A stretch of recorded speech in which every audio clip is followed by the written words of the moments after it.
ହେଇଲ ଗୋଟେ କଥା ଶୁଣିଛ ନା? କଣ? ମୋ ବାପ ଘର ଗାଁରେ ଗୋଟେ ଲୋକଟେ ମରିଗଲା। କେମିତି? ମା ତ କହୁଥିଲା କଣ ସେ ମଦ ଫଦ ପିଏ, ତାକୁ କ୍ୟାନ୍ସର ହେଇକି ତା କଲିଜା ମଲିଜା ଖରାପ ହେଲା, ସେ ମରିଗଲା। ମୁଁ ଗୀତା ଭାଉଜକୁ ଫୋନ କଲି। ଗୀତା ଭାଉଜ କଣ କହିଲେ ନା, ସେ ଯୋଉ ଲୋକଟା ମଦ ପିଏନି ନା, ସେ ଭାରି ଚାଲାକିଆ ଲୋକଟେ। ମଦ ପିଇବ ମାନେ 2ଟା 3ଟା କଲିଜା ଖାଇବ। ତ କୁକୁଡା କଲିଜା ହଉ କି ଛେଳି କଲିଜା ହଉ, ଖାଇଲେ କଣ ହବ? ମଦ ଯୋଉ ପେଟ ଭିତରକୁ ଯିବ, ସେ ଜାଣିପାରିବନି ଯେ କୋଉଠି କୋଉ କଲିଜାଟାକୁ ମଦ ଖାଇବ ବୋଲି। ଗୀତା ଭାଉଜ ମତେ କହୁଥିଲେ।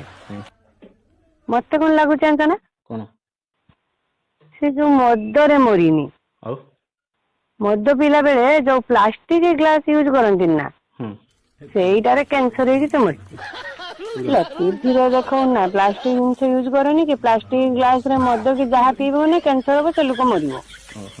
ଶୁଣ, ତୁମେ ପ୍ଲାଷ୍ଟିକ ଜିନିଷ କିଛି ୟୁଜ କରିବନି କି ପ୍ଲାଷ୍ଟିକ ଗ୍ଲାସ ରେ ଚାହା କି ମଦ କିଛି ପିଇବନି। ନା ନା ନା।